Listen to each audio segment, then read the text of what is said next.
어떤 사람은 피아노 반주가 없다고, 또 기타 반주가 없다고, 이거 뭐 예배가 아니다 하는 그런 어떤 사람들이 꼭 있습니다만, 본래 다윗 시대도 그랬고, 다윗이 악기를 연주하고 할 때는 예배 때가 아니에요.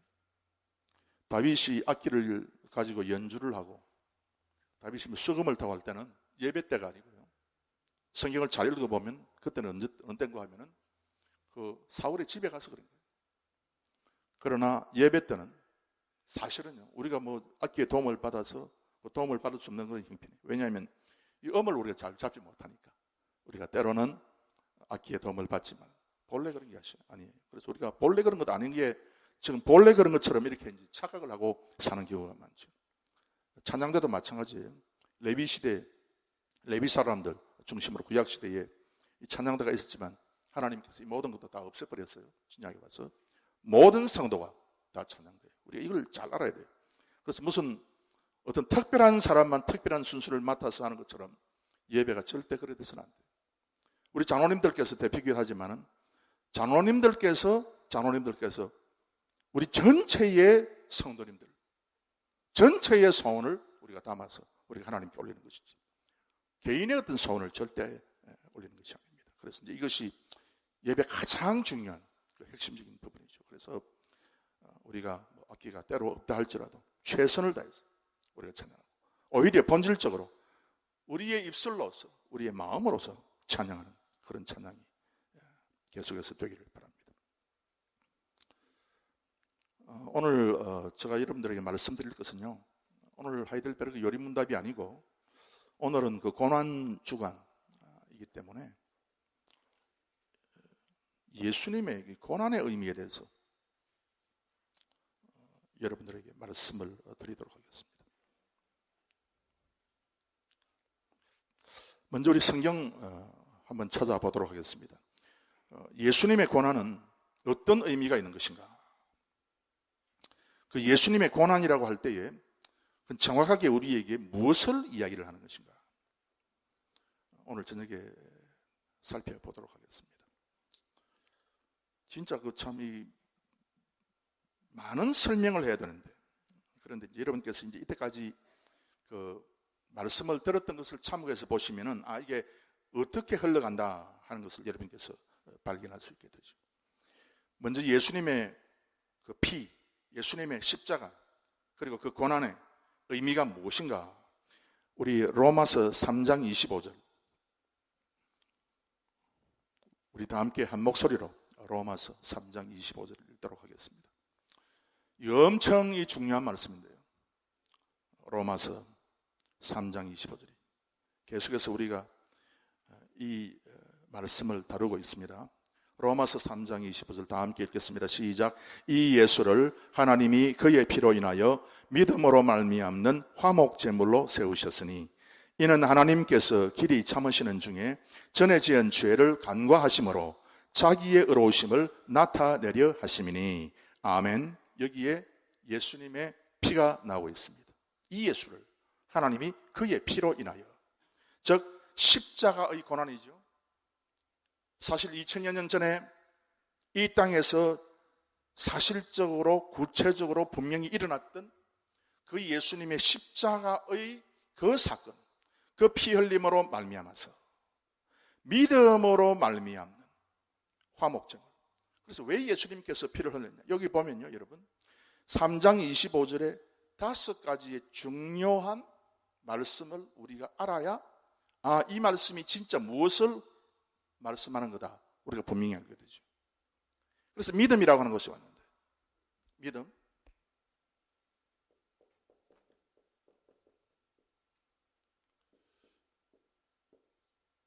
아만, 진리다는 뜻이, 분명하다, 확실하다, 없어지지 아니한다, 어떤 물결과 풍랑이 몰아닥쳐도 그대로 서 있다. 그래서 요 아만은요, 세운다는 뜻이에요.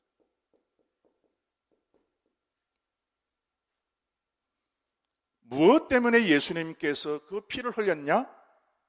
우리 같은 세상의 물결에 조금만 부딪히기만 해도 넘어지는 우리를 하나님의 백성으로 그대로 세우기 위해서다 그 말입니다.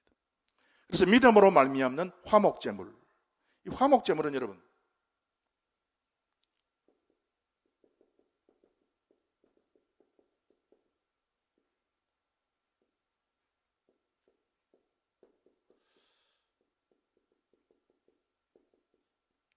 이거는 몇 번 여러분에게 말씀을 드렸죠.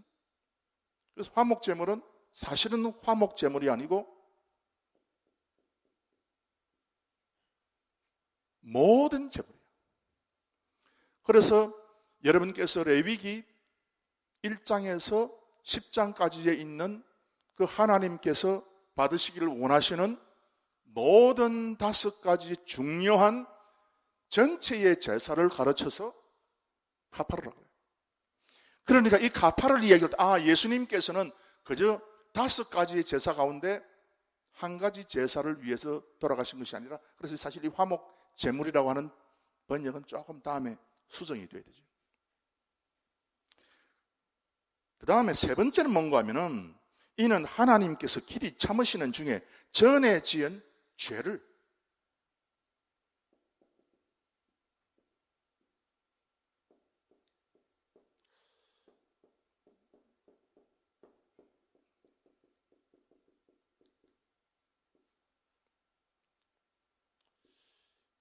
여러분 죄가 4가지 종류가 있다고 얘기했는데 지금 로마서 3장 25절에 나와 있는 죄는 죄 가운데 가장 큰 죄예요. 예를 들어서 계명을 어겼다, 혹은 힘이 닿지 못해서 내가 그걸 갖다가 좀 정확하게 내가 이해를 하지 못해서 내가 어겼다. 전에 내가 이건 이렇게 해야 되는데 전혀 내가 잘 모르고 이해를 못해서 내가 이렇게 했다. 그런 모든 죄는요, 사실은 그런 죄가 하나님께서 볼 때는 무조건, 그런 죄는요 여러분 그저 하나님께서 쉽게 용서해 주는 죄지만, 이 파샤라고 하는 것은 뭔가 하면요 여러분, 죄의 4가지 종류를 이야기했는데 맨 처음에 나오는 죄가 뭐라고? 이게 파샤인데 여기 뭐라 그랬어요?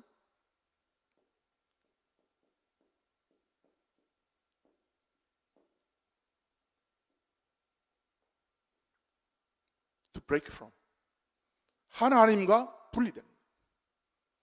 그래서 영적인 관계, 처음에 우리가 하나님 앞에 창조함을 받았을 때에 우리가 우리의 영과 성령의 그 영을 통해서 우리가 하나님 자신과 우리가 교제가 되었었는데, 이것이 원죄로 말미암아 창세기 3장에서 이게 파괴된 거예요. break from. 그래서 하나님과의 관계가 파괴되는 그 죄, 가장 중요한 근본적인 그 죄를 여기서 의미하는 거예요. 그래서 예수님께서 전에 지은 죄, 그래서 우리가 하나님과는 우리가 전혀 관계없다는 그런 죄 있지 않습니까? 안식일을 지키고 어떻게 거짓말을 하지 말고 또 어떻게 주일날 교회 나오고, 이거는요 여러분 사실 하나님의 측면에서 볼 때는 이건 죄의 경중이 그렇게 없지만은, 경중을 만약에 이야기한다고 하면은 그거는 가벼운 거예요. 가장 중요하고 가장 큰 것은 하나님과 더불어서 나는 관계없다. 하나님이 누구냐? 이렇게 나누고 있지 않습니까? 요즘도 사람들이 지금 죄인이다 그러면요, 죄인, 나는 죄지가 없는데 그러지만은 성경에서 이야기하는 죄는 바로 이 파샤의 죄를 이야기하고 있습니다. 그 다음에 오늘 저녁에 제가 여러분에게 말씀드리고 싶은 것은 4번째 간과하심이다 그래 되어 있어요. 그래서 여러분께서 동그라미를 치는데, 첫째는 믿음이요, 2번째는 화목제물이요, 3번째는 죄요, 4번째는 간과하심.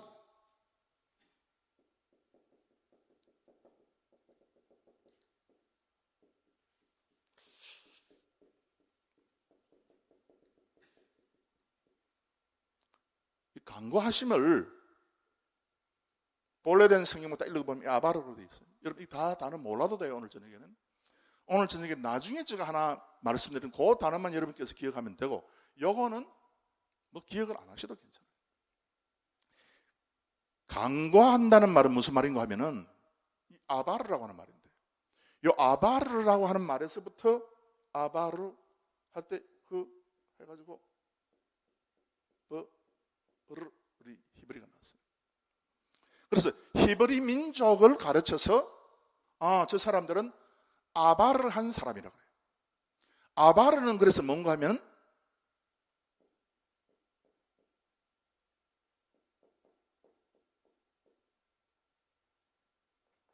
move through, from,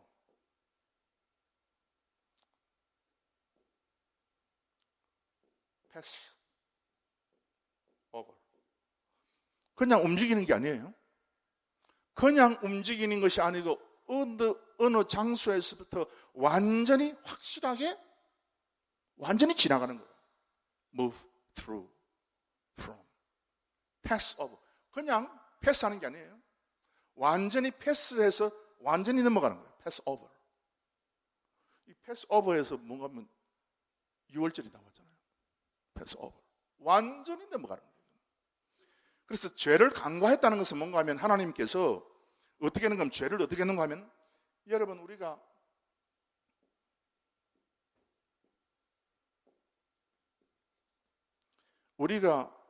애굽에서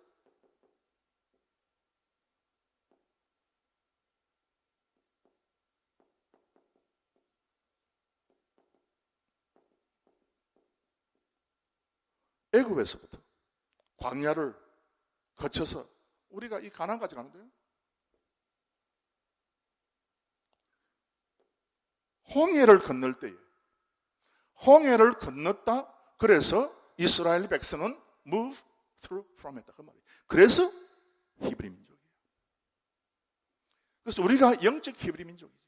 그렇지 않습니까? 우리가 영적으로 이제 히브리 사람이 됐지. 그래서 간과하심이라고 하는 번역은 무슨 말인가 하면은 하나님께서 그냥 못 본 척 했다. 그 말인데, 이 간과의 뜻으로 해석을 하면은 그냥 하나님께서 못 본 척하고 그냥 죄가 있어도 그냥 덮어놓고 그냥 지나. 그 뜻이 아니고요. 이거는 죄를 하나님께서 우리가 광야로 언약으로 들어갈 때에 전부 다 move through from 했어요. 죄를 전부 다 떨쳐버린 거예요. 애굽에다가. 그래서 지금 우리가 이 하나님의 언약에 있기 때문에 즉 예수 그리스도, 홍해는 그래서 뭔가 하면은 세례고, 세례는 예수 그리스도의 피 흘리심의 십자가의 보혈의 은혜를 인치는 것이죠, 이게. 그러니까 우리가 하나님의 언약의 백성이 됐다고 하는 것은 뭔가 하면 이제 우리의 모든 죄, 특별히 어떤 죄? 가장 본질적인, 가장 하나님께서 원치 않는. 그래서 우리가 그 죄를 따질 때 교회에서 괜히 적은 죄 이런 거 가지고 따지고 할 필요 없어요. 그건 하나님께서 주여, 저 형제, 저죄, 주여 용서해 주옵소서 끝나버려요. 그러나 여러분, 성경에 계속해서 나와 있는 게 용서가 안 되는 죄도 있잖아요. 사함을 받지 못하는 죄도 있잖아요. 그 기도해서 안 되는 그런 죄가 있잖아요. 성경에 분명히 나와 있거든. 신약 성경에.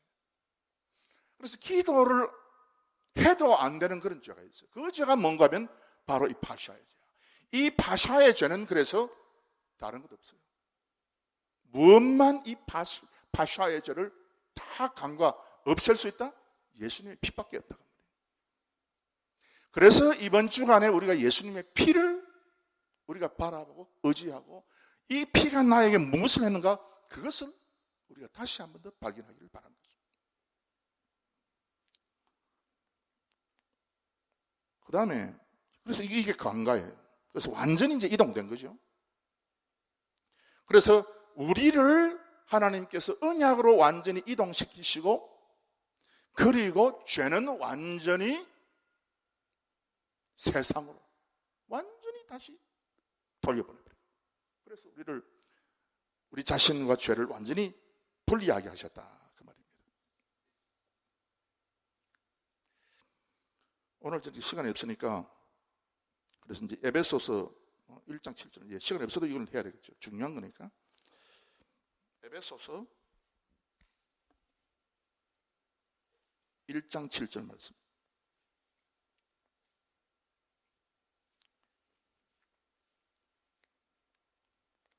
에베소서 1장 7절. 이 동일한 맥락이죠. 하나님께서 이제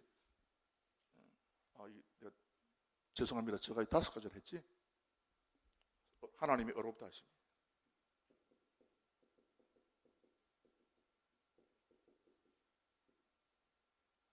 그래서 로마서 3장 25절에 5가지 단어를 정확하게 딱 이해를 하면은 이게 어떻게 돌아가는가 아는데, 여러분 의는 여러분 잘 알고 있어요.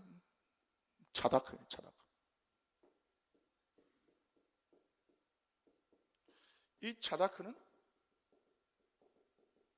그 뜻이 뭔가 하면, 지난주도 제가 이야기했어요.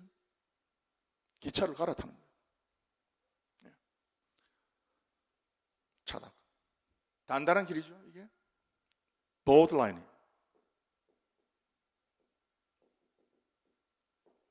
쭉 따라가면은 진짜 좋은 나라를 딱 만나는 거예요. 이게 차다크예요. 그래서 여러분, 그 로마서 3장 20을 죄송합니다만 다시 앞으로 좀 넘겨서 보시면은, 전에 지은 죄를 그 파샤를 간과하심으로써 아바를 완전히 하나님께서 완전히 돌려보냄으로써 자기의 의로서 하나님께서 뭐 했다고요? 우리를 생명적으로 천국적으로 가는 기차를 갈아태웠다 그 말이에요. 여러분께서 이와 같은 의인들이 되시기를 주의 이름으로 축원합니다. 이제 천국 가는 기차를 우리가 갈아탄 거죠. 그 다음에 이제 에베소서 1장 7절.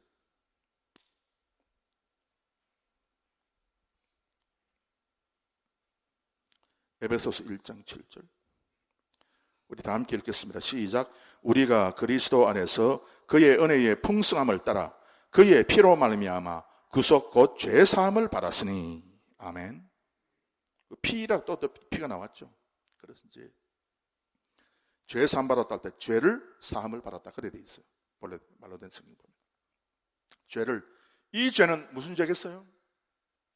이 죄도 역시 파샤의 죄.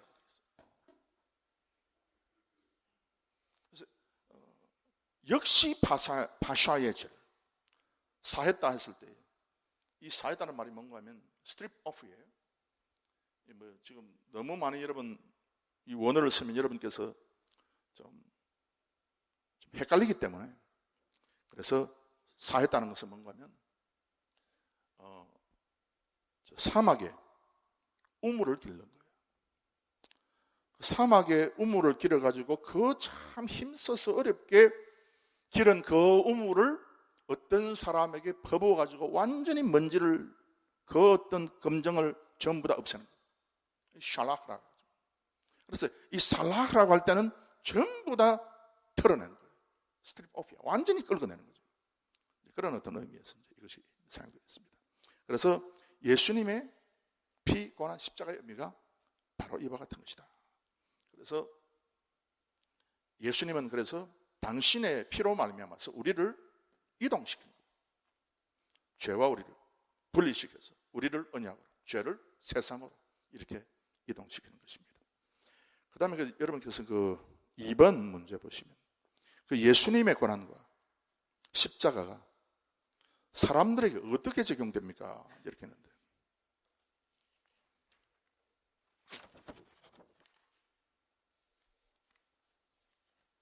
많은 사람들은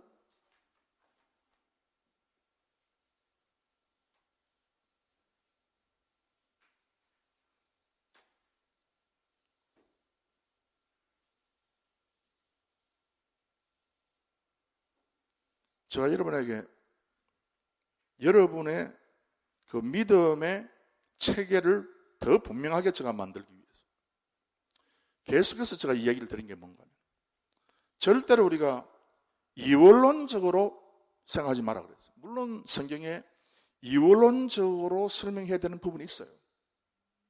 좀 어렵게 들리겠지만 이원론도 있어요. 없는 게 아니에요. 그럼에도 불구하고 이원론만 가지고 모든 성경을 다 해석하려고 그러면 이거 안 돼요. 반드시 걸려 넘어지게 돼 있어요. 가장 중요한 것은 이원론보다는 하나님의 사역의 원리와 체계를 쫓아서 우리가 성경을 해석을 해야 돼요. 그래서 하나님은 하나님께서 사역하실 때에 하나님이 사역하지만은 반드시 성부와 성자와 성령 하나님의 그 존재의 양식과 그 사역을 쫓아서 하나님께서 일을 하시는 거예요. 그래서 이와 같은 방법으로 성경을 해석하지 않고 뭐든지 전부 다 이원론적으로 해석을 해버리면 어떻게 되는가? 이걸 한번 보십시오. 예수님께서 십자가에서 참 피를 흘리시고 우리를 위해서 대속의 죽음을 죽으실 때 그것이 누구에게 적용되느냐?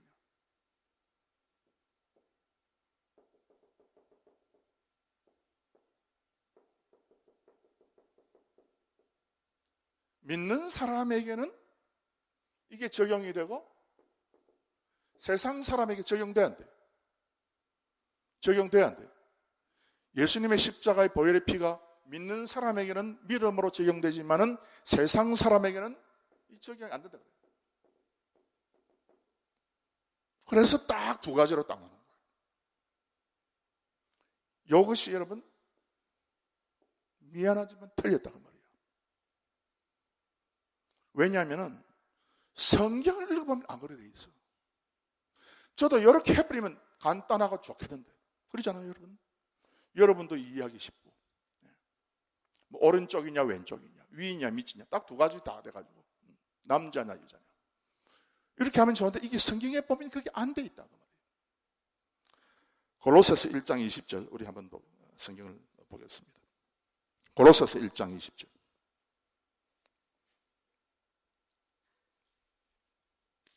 시간이 없으니까 빨리 찾아서 우리가 읽고 넘어가도록 하겠습니다. 골로새서 1장 20절 우리 다 함께 읽겠습니다. 시작. 그의 십자가의 피로 화평을 이루사 만물 곧 땅에 있는 것들이나 하늘에 있는 것들을 그로 말미암아 자기와 화목해 되기를 기뻐하심이라. 아멘.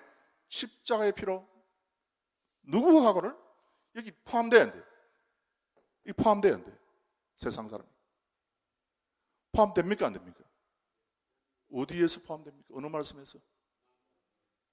예. 그러니까 여러분 이렇게 하면 안 된다 그 말이에요.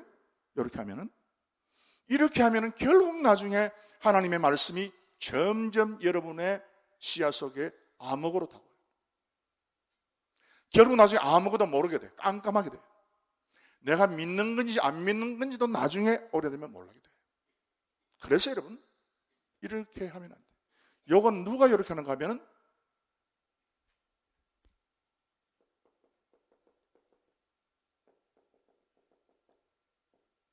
바알과 아세라가 이렇게 합니다. 바알과 아세라.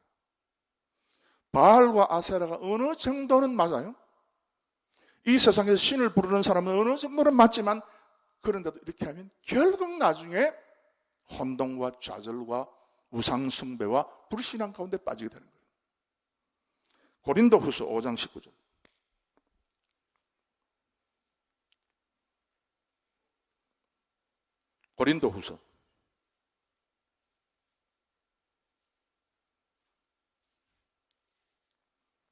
고린도후서 5장 19절.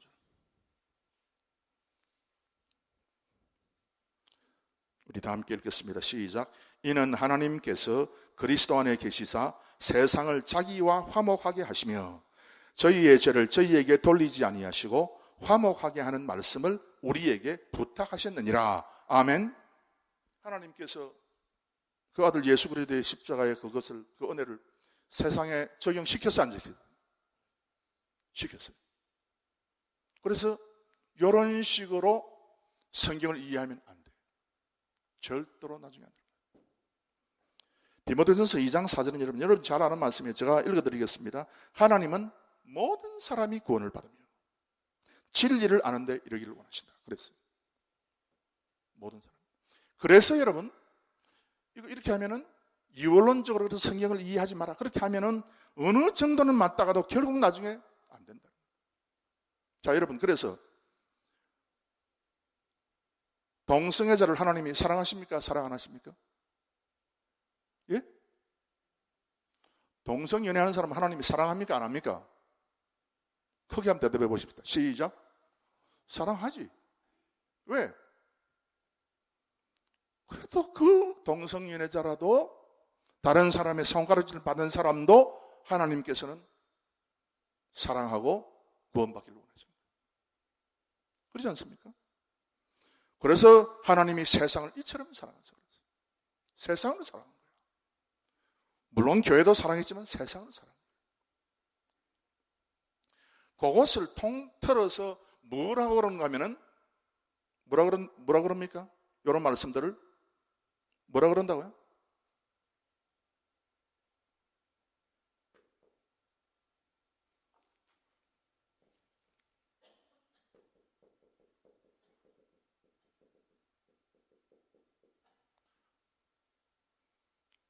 초창적 의미가 있다. 아버지가 하나님이 죄가 아무리 많아도 너를 하나님의 구원으로 초청한다 그 말이에요. 초청한다. 그 다음에 우리 고린도전서 또 십자가의 또 적용에 대해서 나와 있습니다. 고린도전서 1장 18절.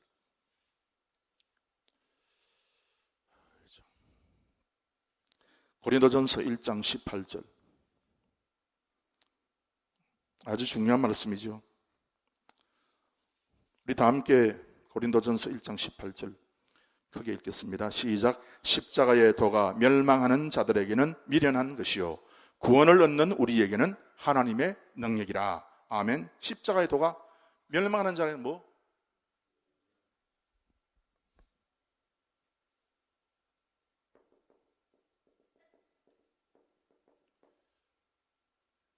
멸망하는 자는 십자가의 보혈의 공로의 그 의미가 아무리 초청적으로 주어져도 실제적인 은혜를 받는 것은 언약의 백성만 받는다 그 말이에요. 우리 잘 구분해야 돼요. 그래서 하나님께서 동성애자도 사랑하지만 그럼에도 불구하고 믿음이 없을 때는 구원이 없다 그 말입니다, 여러분. 그래서 동성애자를 가지고 이런 식으로 우리가 갈라놓고 틀렸다 맞다 밀면 안 돼. 이 교회가 그래서 이게 지금 이원론적으로 너무 이게 바알과 아세라의 종교의 구약의 그 이란의 그 사상의 교회가 너무 많이 물들어 버리면요 동성애 문제가 딱 나올 때 전혀 해결을 못해요. 맞다는 사람, 틀렸다는 사람 이렇게 딱 나눠지는 거예요. 지금 그러잖아요. 우리가 정확하게 이거 아니다. 우리는 이거다. 위에다 하나 되지.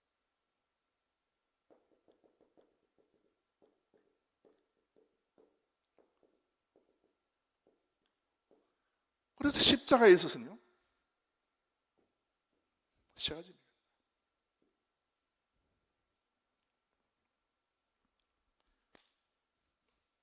고린도전서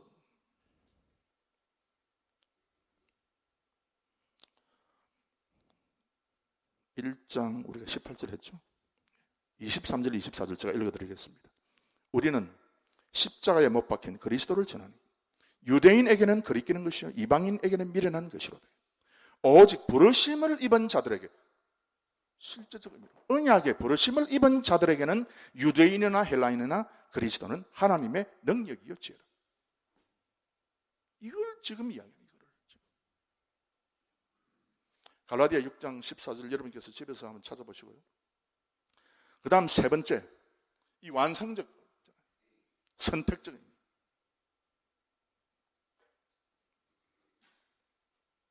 우리 빌립보서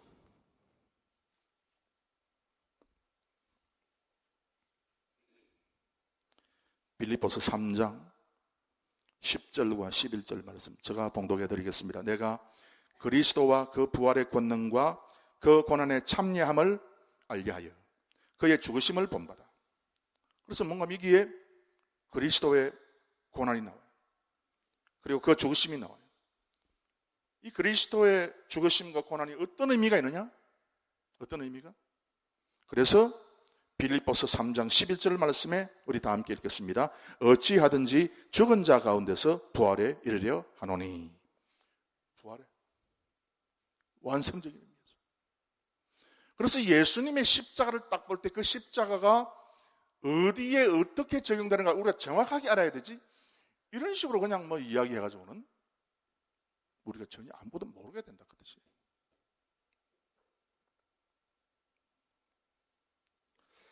마지막 그 세 번째 남았는데 3번 문제 보시면 그리스도의 남은 고난은 무엇을 뜻합니까? 여러분 성경 한번 찾아보겠습니다. 골로새서 1장 24절.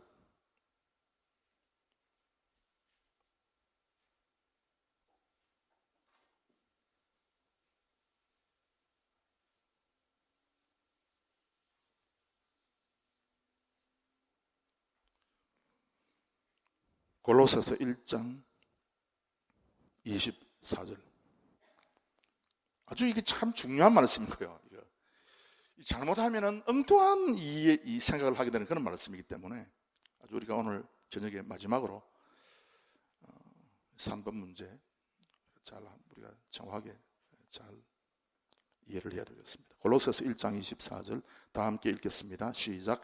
내가 이제 너희를 위하여 받는 괴로움을 기뻐하고 그리스도의 남은 고난을 그의 몸된 교회를 위하여 내 육체에 채우노라. 아멘. 남은 고난.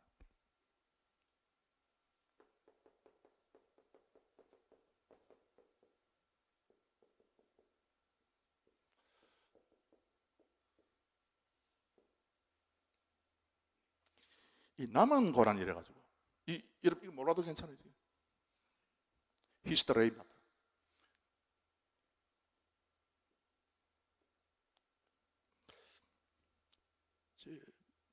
그리스도께서 십자가에 달려 돌아가실 때 중요한 겁니다. 지금 예수님께서 다 고난을 받으시고 십자가에 피 흘려서 죽으시고 할 때에 100%가 아니고 좀 그 고난이 전체가 있으면 그 전체 고난 가운데 뭐 대부분 다 담당하셨겠지만 다 담당하라고 좀 남겨뒀단 말이에요. 그래서 우리가 예수님의 고난에 흉내를 내잖아요. 예수 그리스도의 고난의 흉내. 또 십자가를 지고 올라가고 그 다음에 손에 또 못을 받고 그런 데도 있잖아요. 지금 예수님께서 고난을 남겨두었기 때문에 우리도 그 남겨둔 고난에 동참해서 예를 들어서 예수님께서 80% 혹은 90%를 이루시고 20%를 남겨두셨기 때문에 요 남겨둔 이 고난 이 부분은 우리가 십자가를 지고 또 우리가 슬퍼하고 그렇게 해서 100% 완성을 시켜야 된다.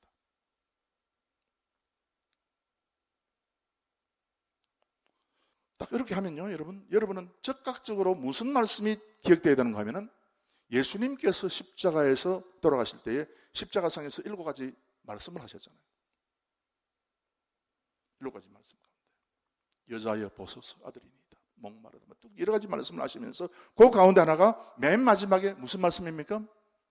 다 이루었다 그랬어요. 그럼 이건 100%짜리 도대체 이게 남은 고난이 뭐냐는 거예요. 이게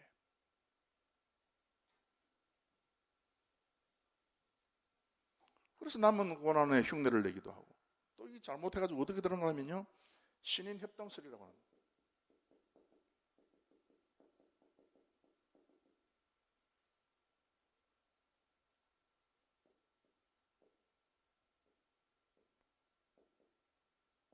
신, 함께, together, with, 에르그, 일, 점, 사상. 함께 일하는 사상. 구원을 위해서 하나님과 인간이 함께 일을 하는 그런 이론, 그런 썰. 그래서 신인 하나님과 사람이 협동해서 구원을 이룬다는 썰. 요걸 주장하는 사람들은 남은 고난이다. 그걸 이야기를 하는 거예요. 그래서 이게 사실은요, 여러분. 히스테레이마타라고 했을 때 이거는 여러분 특별히 헬라를 열심히 공부하는 사람만 알게 돼 있어요. 다음에 제가 여러분에게 세례에 대해서 성경이 어디에 물속에 들어가는 말이 어디에 있는가? 물속에 반드시 빠져야 그게 진짜 세례고 뿌리는 것은 그 가짜 세례인가? 다음에 내가 다시 더 정확하게 말씀드릴게요. 더 정확하게. 뭐 다 물 안에 물 속에 들어갔다고 다 돼 있는데 왜 무슨 말?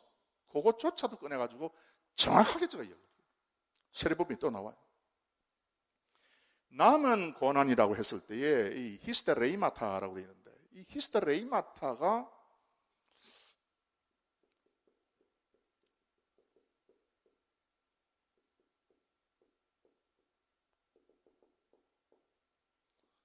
여러분에게 몰라도 괜찮아요. 왜 제가 이 단어를 쓰는가? 신인 협동서를 주장하는 사람은 이 이야기를 안 하니까. 많은 교단에서 하나님의 순수하고 하나님의 온전하고 하나님의 완전한 그 은혜를 모르는 사람은요, 이 반드시 알아야 돼요. 남은 고난이라고 했을 때 게네티브스, 컴파라티브스라고 해가지고 요거는 뭔가 하면은 남은이라고 하는 뜻이 비교하는, 컴페어잖아요. 컴페어. 비교급으로 쓰였다 그 말입니다. 요거는 비교급.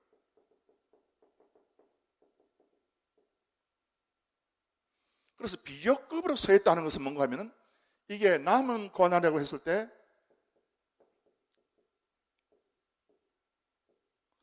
inferior, 이건 뭐라지? 열등한, 더 열등한 뜻이 behind, 더 뒤에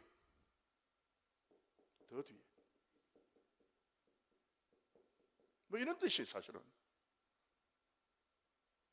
그래서 남은 고난은요, 예수님께서 80%, 90% 정도 하다가 어느 정도 남긴 그 고난이 남은 고난이 아니고, 이 남은이라고 하는 단어는 예수님께서 100%의 고난을 받으셨는데 그 고난과는 비교할 수 없는, 그 고난의 열등한, 그 고난과 더불어서 한번 딱 이렇게 한번 견주어 보면 전혀 견줄 수도 없는 뒤에 따라오는 그 말이에요. 이게 남은이라는 말이에요. 그래서 한국말로 이거 좀 뭐라 한다.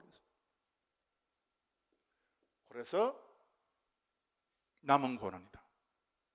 예수님의 고난은 100%고 우리를 구원시키기 위한 진짜 온전한 고난인데, 그래서 이 고난을 가지고 잘못 해석을 해가지고 뭐 신인 협동설이다, 뭐 고난을 뭐 흉내내고, 절대 우리는 그래서는 안 돼요. 그래서 우리는요, 뭐 십자가에, 아마 여러분 가운데 저는 혹시 모르긴 해도 우리가 그런 사람 없기를 제가 바라지만, 아이고 예를 들어서 뭐 고난주간 되면 목사님이 큰 십자가를 만들어가지고 거기에 뭐 달려가지고 우리 장로님들 잡아주고 안수집사님 나와가지고 못 받고 목사 손에, 그러면 뭐 목사가 아프다고 막 울어서 그러면 여러분들은 그냥 감동받아 울고, 그건요 여러분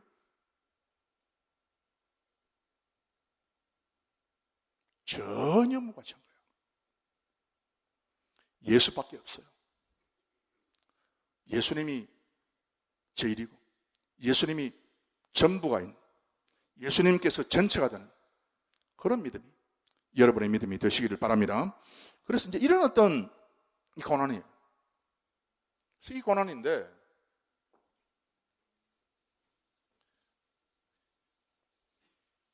그래서 우리에게도 고난이 있어요. 예수님을 믿으면서. 그래서 그리스도의 남은 고난을 그의 몸된 교회를 위해서 내입기에 채운다. 남은 고난. 이 남은이라고 하는 것은 제가 여러분에게 말씀드렸어요. 비교할 수 없는 열등한, 뒤에 따라오는 남은이라고 하는 것은 그래서 이와 같은 뜻이에요. 여러분, 그래서 정확하게 우리가 이걸 해석을 안 하면요, 성경이 서로 부닥쳐. 어떨 때는 남았다 하는 거, 또 어떨 때는 뭐 다 했다. 그래서 우리가 정확하게 우리가 이해를 해야 되죠. 자, 근데 고난이 이게 뭔가 하면요, 이 고난이라 했을 때에 오늘 저녁에 여러분께서 이제 이 단어는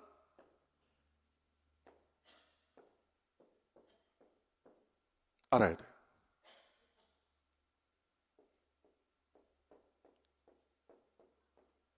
아나라고 해요. 어떻게 쓰는 이 아는 이게 Y죠. 이렇게 해서. 여러분 한번 써보세요. 여러분의 그 종이 한번 써보세요. 아. 기억인데 여기는 좀 짧고요. 쭉 길게 하고 이렇게 하고. 이게 N. 이거는 H인데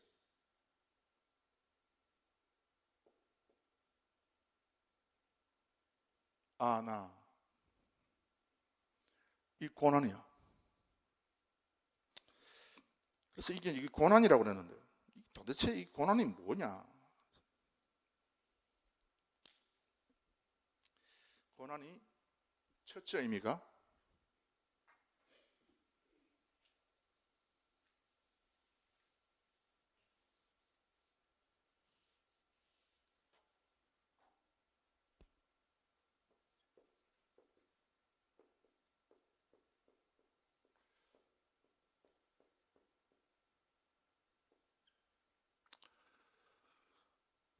이게 뭔가 하면 억압받고 압제를 받고 한다 그 말이에요. 그래서 우리가 영적으로 투쟁할 때에 십자가의 그 온전한 100%의 은혜를 받고 내가 이제 새 사람이 되고 내가 눈을 떠서 딱 바라보면요, 영적 투쟁의 길이 쫙 보이잖아. 영적으로 투쟁해 나갈 때에 그냥 우리가 성성장구하고 반드시 나가는데, 그런데 때로 우리에게 눌리고 억압당하는 게 있어요. 가정에 눌리고 주위 사람에게 눌리고 국가에 눌리고 교회가 그렇게, 그리고 여러분들이 그렇게 눌릴 때가 있어요. 이거를 가르쳐서 아나라고 얘기해요. 이스라엘 백성들이 애굽 사람들에 의해서 짐을 지고 억눌리고 했을 때 그걸 아나라고 해요.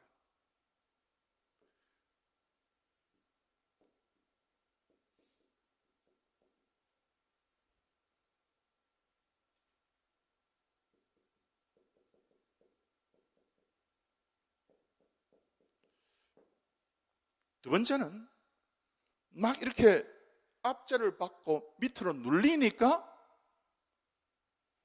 이제 신음소리, 울음소리가 나오는 거예요. cry.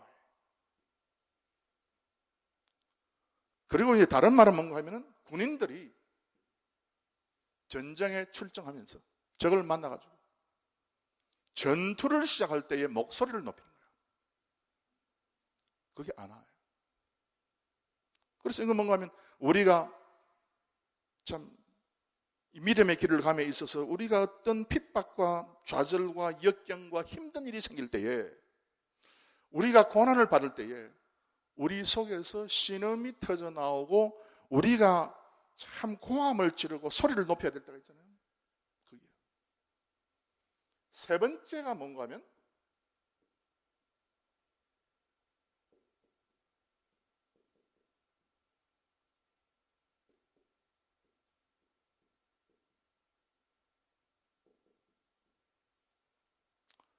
노래 부르고 찬송하다는 뜻이에요. 그래서 믿는 사람에게 있어서 고난은요, 여러분, 우리가 밑으로 눌릴 때에 뭐 그냥 이런 소리 저런 소리, 우리가 뭐 고함도 지르고 뭐 괴로워서 나오는 소리가 있는데, 결국 여기 좀 더 가다 보면은 이 고통의 소리, 고함의 소리가 전부 다 뭐로 바뀌는가 하면은 찬송의 소리로 바뀌는 거예요. 믿으시기 바랍니다. 이것이 아나예요. 그래서 교회를 위해서 당하는 그 고난, 믿음 때문에 당하는 고난, 그 고난은요, 볼 때는 그냥 아주 고난만 보이는데, 그러나 성경이 이야기할 때 이렇게 보이는 것이 아니에요. 요것만 있는 것이 아니에요.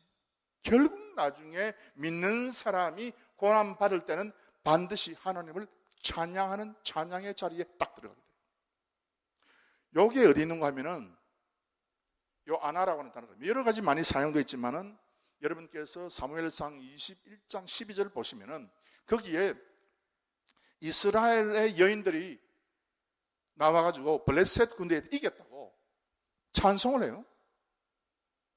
헌화하면 찬송했을 때에 그때에 그 찬송을 가르쳐서 안하라고 그랬어요.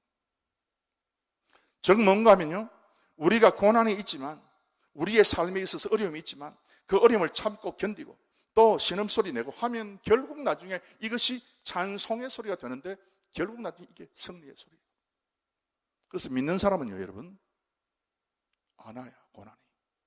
안 믿는 사람은 안아가 없어. 안 믿는 사람은 여기서 그냥 망가지고 말아버려요.